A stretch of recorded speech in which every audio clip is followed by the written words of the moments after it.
Good morning all of you. आपका अपना YouTube class mechanical lovers में स्वागत है। जैसा कि आज आपका टॉपिक है कटिंग रेशियो और चिप थिकनेस रेशियो। ठीक है, ये आप याद कर लीजिए, जिसे हम आर से डिपेंड करवाते हैं। चिप थिकनेस रेशियो और कटिंग रेशियो क्या होता है? टी अपॉन टी सी होता है, वी सी अपॉन वी होता है और एल सी अपॉन एल होता है। ये आपको भी हम ड्राइव करके अभी आपको हम बताएंगे। ठीक है, टी क्या है? Uncut chip thickness ratio. T C क्या है? Chip thickness ratio. देखिए आर इक्वल टू होता है टी अपॉन टी सी, जो ऑलवेज लेस देन और इक्वल टू 1 होता है। ठीक है, आर क्या है? Chip thickness ratio. ठीक है, टी अपॉन टी सी याद रखिए, हमेशा अनकट अपॉन कट का होता है। ठीक है, देखिए ये क्या है? ये जो चिप निकला हुआ है वो है थिकनेस ऑफ चिप। ये जो पार्ट कट होने वाला है, ठीक है, वो क्या है? टी। तो uncut part upon cut part का रेशियो होता है। ये साइड कितना है? बी। जो चिप का विड्थ कितना हो जाएगा? बी। थिकनेस कितना हो जाएगा? टी। ठीक है, अब चलिए, ये है आपका टूल। ठीक है, ये है आपका वर्क पीस। ठीक है, जो एक बीटा एंगल क्लियरेंस एंगल बना के चल रहा है, और ये एंगल कितना बना रहा है? अल्फा। मेनली इससे मतलब नहीं लिखे, आपको बार बार लिख देते हैं कि आपको याद रहे। इतना आप समझ गए। टूल कट कर रहा है और ये चिप फ्लैट, ये कौन सा होता है? Red surface.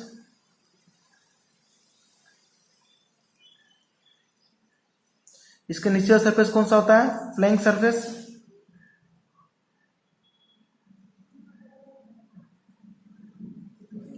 ठीक है, चलिए अब आपको हम डेरिवेशन बता रहे हैं। डेरिवेशन से पहले एक बात आप याद रख लीजिए, जो मास फ्लो रेट होता है, मतलब हम जो चिप मेरा निकल रहा है, ठीक है, वो उसका जो मास फ्लो रेट होगा वो तो हमेशा इक्वल होगा।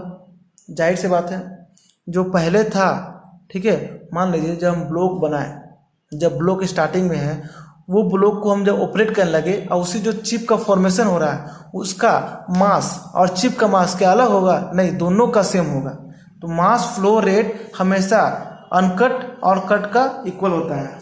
ये बात आप याद रखिए। चलिए अब आपको हम डेरिवेशन बताते हैं। तो सबसे पहले आता है टीसी है कट चिप थिकनेस, टी है अनकट चिप थिकनेस। जो रेशियो होता है R upon T upon T C का, जो अभी आपको हम ड्राइव करके हम बताएंगे। ठीक है, जैसा भी आपको बताएं कि मास flow rate of uncut chip thickness ratio equal होता है कट चिप थिकनेस रेशियो। अभी आपको बता चुके हैं कैसे। जो भी चिप थिकनेस में निकल रहा है उसका मास फ्लो रेट और जो निकलने वाला है उसका मास फ्लो रेट, ऑब्वियसली बात है उसका तो सेम ही होगा ना। ठीक है, तो mass uncut equal to mass flow rate uncut upon mass flow rate of cut. Mass flow rate देखिए हम डॉट से करते हैं। ठीक है, तो मास फ्लो रेट का फॉर्मूला क्या होता है? Rho A V, density into area into velocity, ये होता है। ठीक है, और एक चीज और आपको बताना भूल गए। ठीक है, जैसे मान लीजिए ये वेलोसिटी भी से जा रहा है, कौन सा? ये। और जो चिप निकल रहा है कितना वेलोसिटी से निकल रहा है? वो vc वेलोसिटी से निकल रहा है। चिप का वेलोसिटी होता है vc और जो फीड कर रहे हैं वो होता है v। चलिए अब हम आपको डेरिवेशन फिर से ले जाते हैं। ठीक है, डेरिवेशन आप साफ साफ देख सकते हैं कि मास फ्लो रेट का फॉर्मूला क्या होता है? ठीक है, मास फ्लो रेट का फॉर्मूला होता है डेंसिटी एरिया इंटू वेलोसिटी। ठीक है, तो हो गया रो ए भी अनकट का, और कट का क्या हो जाएगा? Rho C A C into B C, area of cut velocity of cut. ठीक है, अब जानते हैं एरिया क्या होता है? B into thickness. मतलब एरिया क्या होगा किसी रेक्टेंगल का? ये हो गया रेक्टेंगल का। ठीक है, बी इंटू टी होता है। ठीक है, चलिए फिर से दिखा देते हैं आपको, बी इंटू टी। ठीक है, एरिया हो गया। चलिए, तो हम तो जानते हैं कि बी नॉट चेंज, और डेंसिटी कोई भी सेम मटेरियल है तो डेंसिटी भी क्या होगा? सेम होगा। डेंसिटी सेम होगा और बी सेम होगा, तो डेंसिटी डेंसिटी कट गया। ठीक है, और बी भी तो सेम होगा, तो बी और बी कट गया। क्या बचता है? टी भी और टी सी भी। टी इंटू भी equal to T C into B C. ठीक है। आर क्या होता है, T upon T C equal to B C upon B. तो एक तो निकल गया। कटिंग रेशियो क्या होता है, T upon T C equal to B C upon B. ठीक है, तो एक आप कटिंग रेशियो निकाल चुके हैं। ठीक है, अब बात करते हैं कि अगर मास, ठीक है, मास फ्लो रेट अगर सेम है तो ऑब्वियसली बात है कि मास ऑफ कट इक्वल मास भी तो सेम होगा।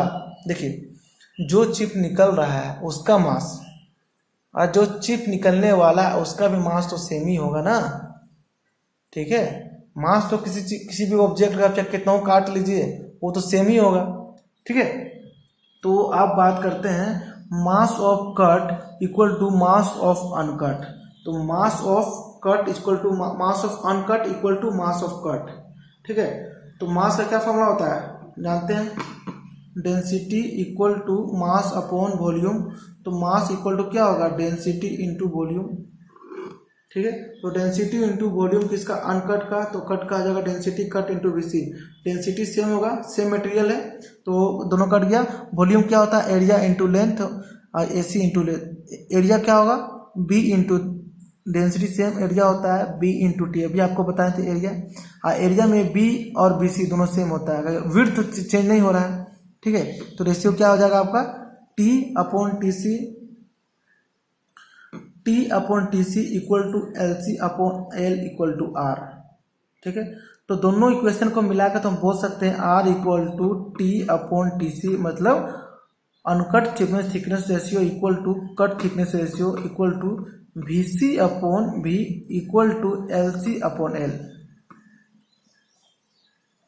ये बहुत इंपॉर्टेंट है, बार बार सवाल पूछा गया है इससे, बार बार रिपीटेड क्वेश्चन पूछा गया है, इसलिए आपको ये डेरिवेशन और ये फॉर्मूला तो आपको याद रखना ही होगा। आपको हम बता ही देते हैं कि velocity vector diagram of single point cutting tool. तो सिंगल पॉइंट कटिंग टूल होता है उसका हम आपको वेलोसिटी वेक्टर डायग्राम बता देते हैं। ठीक है, ये आपको डायग्राम तो याद आ ही रहा होगा। देखिए, ये वर्कपीस है, ये क्या है, मेरा चिप निकल रहा है। ठीक है, ये मेरा क्या है, चिप निकल रहा है। ये क्या है, मेरा टूल है। ये क्या है, रेक सरफेस है। ये क्या है, फ्लैंक सरफेस है। ये सब आपको बार बार हम बता रहे हैं। ये क्या है, क्लियरेंस एंगल है टूल से, और ये परपेंडिकुलर डिस्टेंस के बीच का एंगल कितना होता है, अल्फा, जिसको हम बैक रेक एंगल बोलते हैं। ठीक है, चलिए, ये जो टूल है वो फीड कर रहा है कितना वेलोसिटी से, v वेलोसिटी से। टूल इस तरफ का काटते हुए जा रहा है v वेलोसिटी से। जो टूल का टिप है, टूल का कुछ टिप तो होगा ना, इतना मान लीजिए इतना मोटा टिप है, तो टूल का टिप में कौन सा वेलोसिटी लगता है, शेयर फोर्स, शेयर वेलोसिटी, याद रखिएगा। टूल का टिप का एलोंग, ठीक है, याद रखिए, टूल का टिप के एलोंग vs शेयर वेलोसिटी लगता है, शेयर वेलोसिटी। ठीक है, शेयर वेलोसिटी लगता है। और चिप का वेलोसिटी कैसा है, देखिए, चिप का वेलोसिटी फ्लैंक सरफेस से ऊपर सटते हुए जा रहा है। अब बात आपको एंगल का है। देखिए, ये तो हो गया v जो टूल का है, ठीक है, वो तो हॉरिजॉन्टल है। जो vs होता है उसके बीच का और इसके बीच का एंगल कितना होता है, उसको हम लिखे फाई।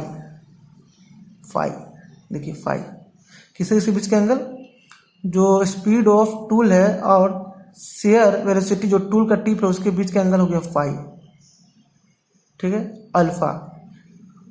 टूल का जो अपर पार्ट है रेक फेस से, उससे और परपेंडिकुलर डिस्टेंस टूल से जो परपेंडिकुलर डिस्टेंस खींचते हैं उसके बीच का एंगल में अल्फा है। बस, चलिए, अब आपको हम वेक्टर डायग्राम बताते हैं। ये समझ गए, कहीं प्रॉब्लम होगा आप बेझिझक पूछ सकते हैं, कमेंट कर सकते हैं।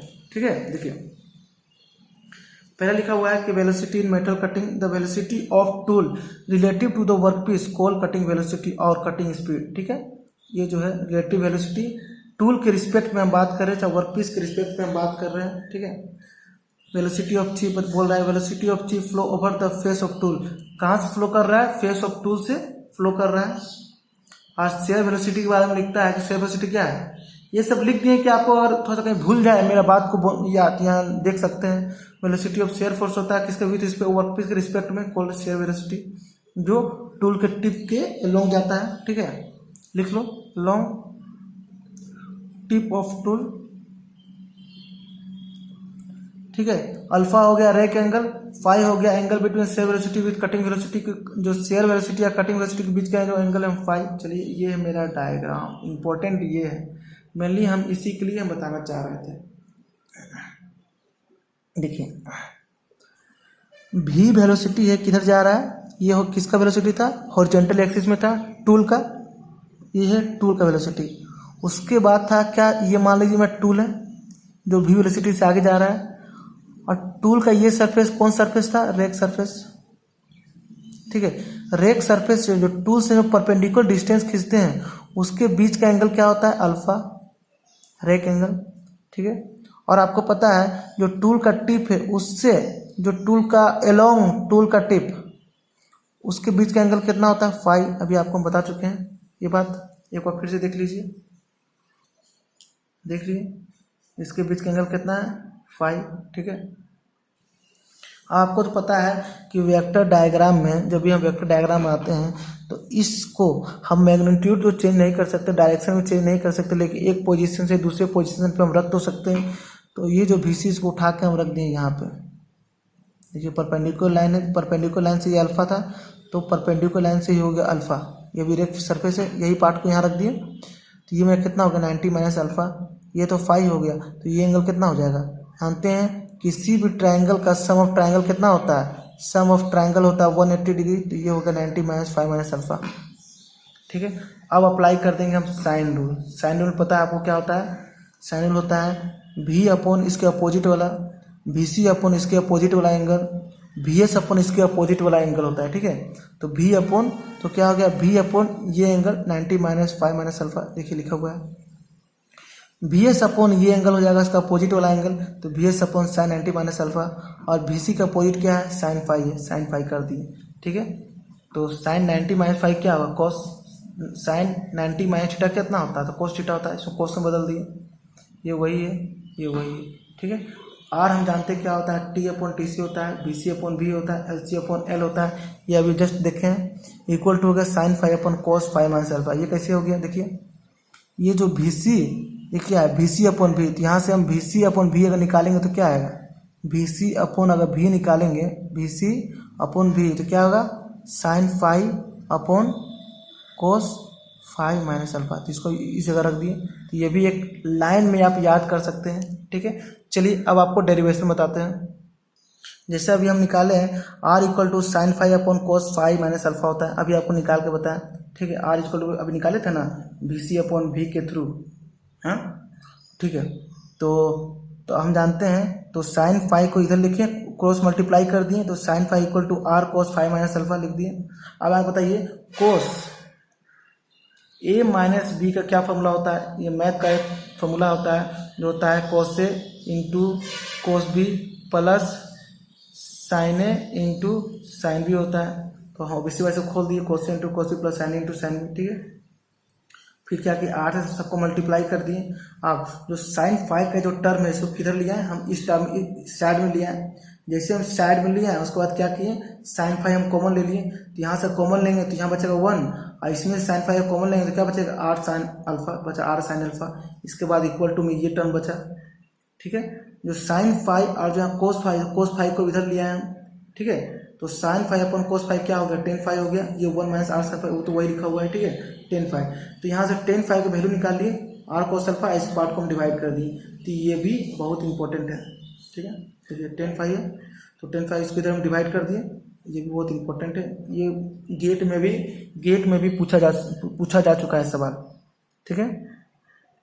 फाइव हो गया शेयर एंगल, अल्फा हो गया रेक एंगल, आर हो गया चिप थिकनेस रेशियो और कटिंग रेशियो। बस आप याद कर लीजिए, एक बार फिर से लिख देते हैं, R equal to T upon T C, V C upon V, L C upon L, और क्या था एक साइन अल्फा था ना, sine alpha upon cos alpha, sine five upon cos five minus alpha था, ठीक है। बस इसे आप याद कर लीजिए, ये भी बहुत ज़्यादा इंपॉर्टेंट है, ठीक है। चलिए आज आपका टॉपिक यहीं तक, और आगे आपको बताएंगे चिप का फॉर्मेशन कैसे होता है, चिप कैसे निकलता है, चिप का डिजाइन कैसा होता है, चिप के कितने टाइप्स होते हैं वो सारे आपको हम अगले लेक्चर में बताएंगे। धन्यवाद। किसी भी पॉइंट पर आपको गलती लगे, कुछ लगे तो प्लीज़ हमें सजेस्ट करके बताएं। आप सभी का वेलकम है मेरे यूट्यूब चैनल पे। धन्यवाद।